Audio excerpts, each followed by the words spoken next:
இன்றே டவுன்லோட் செய்து உங்கள் ஃபேவரட் ஷோக்களை என்ஜாய் பண்ணுங்க. டேய் என்னடா கொண்டு வந்திருக்க? சாப்பிடு. டேய் இட்லிடா. ஐயய்ய என்ன என்னடா இது? ராயல் ஃபேமிலின்னு சொல்ற? எப்ப பார்த்தாலும் இட்லி சாம்பார் தோசைன்னு உங்க குடும்பத்துக்கு போர் அடிக்கலையாடா?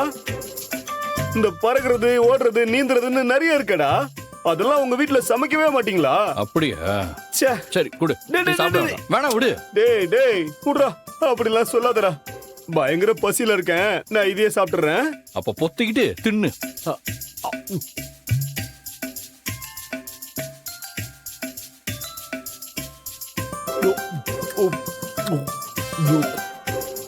சாம்பாருக்கு பதிலா கார குழம்பு இருந்தா நல்லா இருக்கும். காரத்தை வாயில சாப்பிடுறா.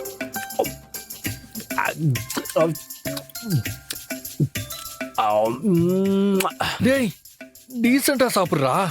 இதுல என்னப்பா டீசன்ட் இருக்கு? பசிச்சுதுடா. இவனை போய் பெரிய ரவுடின்னு நினைச்சா. கவி சூப்பரா இருக்குடா. இந்த கார குழம்பு தானே கிடைக்குமா? மூடி தின்றா.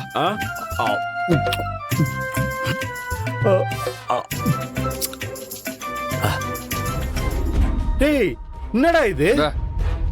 இத போட்டுட்டு வெளியே போ. உன்னை யாருக்கும் அடையாளம் தெரியாது. கபிலா சூப்பர்ரா.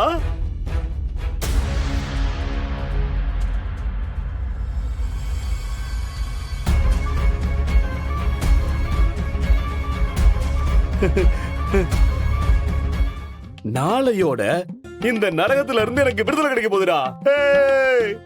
டேய் கபிலா சட்ட சைஸ் எல்லாம் கரெக்டா இருக்கும்ல? உனக்கு மட்டும் இல்லடா, எனக்கும் தான் விடுதலை. எல்லாம் கரெக்டா இருக்கும். போடு. தேங்க்ஸ் கபிலா. இதோ கபிலா வந்துட்டான்.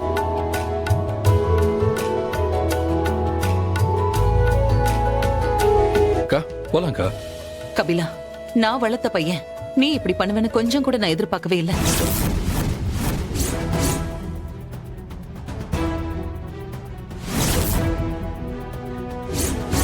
என்னக்கா சொல்றீங்க? எனக்கு புரியலக்கா. சில விஷயங்கள் எல்லாம் சொல்லி கொடுத்து வராது, தானா அதுவா வரணும்.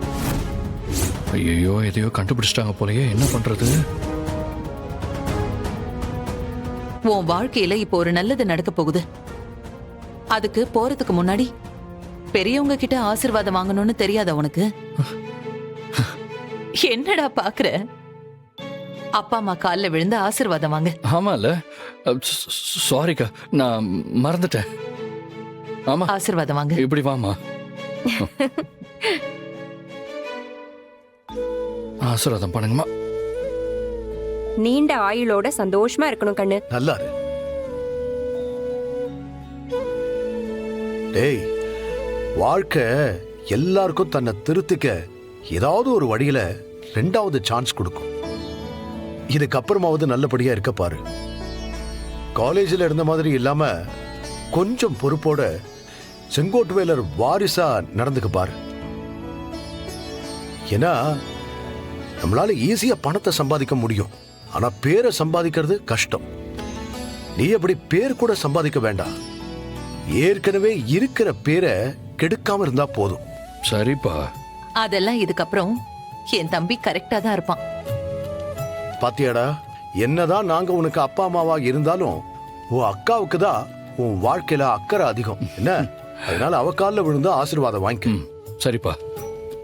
டேடி கபிலா, அதெல்லாம் ஒண்ணு வேண்டாண்டா. என் தம்பிக்கு நான் என்னைக்குமே துணையாதான் இருப்பேன். என்னைக்கும் என்னோட வார்த்தைக்கும் பேச்சுக்கும் நீ மரியாதை கொடுப்பேன்னு நான் நம்புறேன். கண்டிப்பாக்கா. சரி, நம்ம கிளம்பலாமா? அக்கா, மேல பூட்டி இருக்கா இல்லையான்னு பாத்துட்டு வந்துடுறேன். நீங்க அப்படியே போயிட்டே இருங்க. பாருங்க, என் புள்ளைக்கு உடனே பொறுப்பு வந்துருச்சு. வந்துருச்சு. சரி வா போலாம். நீங்க போங்க. கண்ணு சீக்கிரம் வந்துரு. வரேம்மா, நீ போ.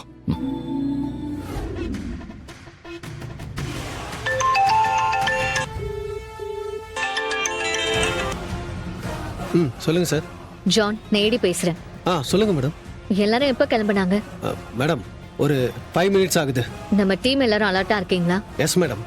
அவங்க வீட்டோட என்ட்ரி எக்ஸிட் எல்லாத்தையும் வாட்ச் பண்ணிட்டே இருங்க. அப்புறம் ஒரு ஆளு அவங்க வீட்டு காம்பவுண்ட் வால வாட்ச் பண்ணுங்க. Okay madam. கண்டிப்பா அவன் அந்த வீட்டுக்குள்ள தான் இருக்கான். ம். எக்காரணத்து கொண்டும் அவன் தப்பிச்சிடவே கூடாது. நமக்கு ப்ரூஸ்லி உயிரோட வேணும். Okay madam. நாங்க வாட்ச் பண்ணிட்டு தான் இருக்கோம். அப்புறம் வீட்டை சுத்தி சம்மந்தம் இல்லாம யாராவது வெஹிக்கிள்ஸ் வந்தாலும் இல்ல வேற யாராவது வந்தாலும் அவங்களும் அலோவ் பண்ணாதீங்க. இப்போ அந்த இடம் மொத்தமும் நம்ம கண்ட்ரோல்ல தான் இருக்கணும். Okay madam. நான் நம்ம டீமுக்கு இன்ஃபார்ம் பண்ணிடுறேன். ஓகே. நானும் சீனியரும் எவ்வளவு சீக்கிரம் அங்க வர முடியுமோ அவ்வளவு சீக்கிரம் ரீச் ஆயிடுவோம். Okay madam. சீனியர் சீக்கிரம் நம்ம உடனே போய் ஆபரேஷனை ஸ்டார்ட் பண்ணலாம். அந்த ப்ரூஸ்லி நம்மள மாதிரி இந்த சான்ஸை யூஸ் பண்ணி எப்படியாவது அங்க இருந்து எஸ்கேப் ஆக தான் பிளான் பண்ணுவான். அதுக்குள்ள நாம அவனை லாக் பண்ணணும். சீக்கிரம் கிளம்புங்க. ஐலி, இன்னும் நீ பாட்டுக்கு கிளம்பலாம்னு சொல்லிட்டு போயிட்டே இருக்க. வீட்டுல இருக்க எல்லாரும் மண்டபத்துக்கு கிளம்பிட்டு இருப்பாங்களே, என்ன காரணம் சொல்ல போற?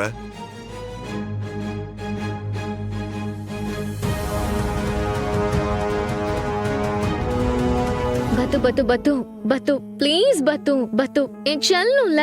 நான் கோயிலுக்கு போயிட்டு வரலனா மனசு ஒரு மாதிரி உறுத்திக்கிட்டே இருக்கும். ப்ளீஸ் பத்து போயிட்டு வந்துடுறேனே. ஏன் எலி புரியாம பேசிட்டு இருக்க? சும்மாவே ஒன்னு அதை செய்யல இதை செய்யலன்னு எதையாவது சொல்லி தேடிட்டு இருப்பாளுங்க. இப்ப கல்யாணம் வேற, இந்த நேரத்துல நீங்க இல்லைன்னு தெரிஞ்சா அவளுங்க என்ன பாடுபடுத்துவாளுங்கன்னு உனக்கு தெரியாதா? அதெல்லாம் தெரியாம இல்ல பத்து. ஆனா நீ மனசு வச்சா முடியும். 1 hourல போயிட்டு வந்துருவேன் பத்து. இல்லடி, மாப்பிள்ளை வீட்டுக்காரங்க வேற மண்டபத்துக்கு வந்துருவாங்க. அதான் நான் உடனே போய் புடிச்சிட்டு வந்துடுறேன்னு சொல்றேன். என்னது?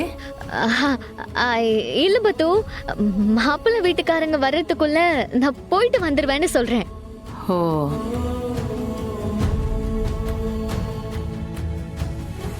எல்லாரும் கிளம்புறதுக்குள்ள நான் வந்துருவேன் பத்து. ப்ளீஸ் பத்து. எனக்கு என்னமோ இது சரியா படல எலி. ஷோ, சிவாவும் நானும் தான் பைக்ல போறோம். சீக்கிரமா வந்துருவோம். சரி, அதெல்லாம் இருக்கட்டும். எனக்கு ஒரு விஷயம் மட்டும் புரியவே இல்ல. ம். அந்த ரித்திகா உன்னை அக்காவாவே மதிக்கிறது இல்ல. ஆனா நீ அவளுக்காக எதுக்கு இப்படி சாமி கும்பிடுன்னு குதியா குதிக்கிற? பத்து, அது அவ குணம். ஆனா அதுக்காக நான் அப்படி இருக்க முடியுமா? இந்த வீட்ல இருக்கிற யாருக்கு வேணாலும் என்ன பிடிக்காம இருக்கலாம். ஆனா எனக்கு இவங்க எல்லாரையுமே பிடிக்கும். இப்படி இருக்கிறது தான் எனக்கு பிடிக்கும். அப்பதான் அம்மாவுக்கும் என்ன பிடிக்கும். இப்படியே பேசிட்டு இருந்தா உனக்கு பைத்தியம் தான் பிடிக்கும். ம். சரி, சீக்கிரமா போயிட்டு சீக்கிரமா வந்துரு. அப்புறம் லேட் ஆகி இவளுங்க கிட்ட திட்டு வாங்கினா உனக்கு சப்போர்ட் பண்ண நான் வரமாட்டேன்னு சொல்லிட்டேன். அயலி சொன்னா ஹரிச்சந்திரன் சொன்ன மாதிரி மிஸ்ஸே ஆகாது. கரெக்டா 1 hourல புடிச்சிட்டு வந்துடுறேன். என்னது? புடிச்சிட்டு வந்துருக்கியா? யார? அது அர்ச்சனைய முடிச்சிட்டு வந்துருவேன்னு சொன்னேன். வர வர உனக்கு காது கேட்க மாட்டேங்குது பத்து. ஆ? பார்த்து சரி பண்ணிக்கோ. சரி, நான் போயிட்டு வந்துடுறேன். பாய்.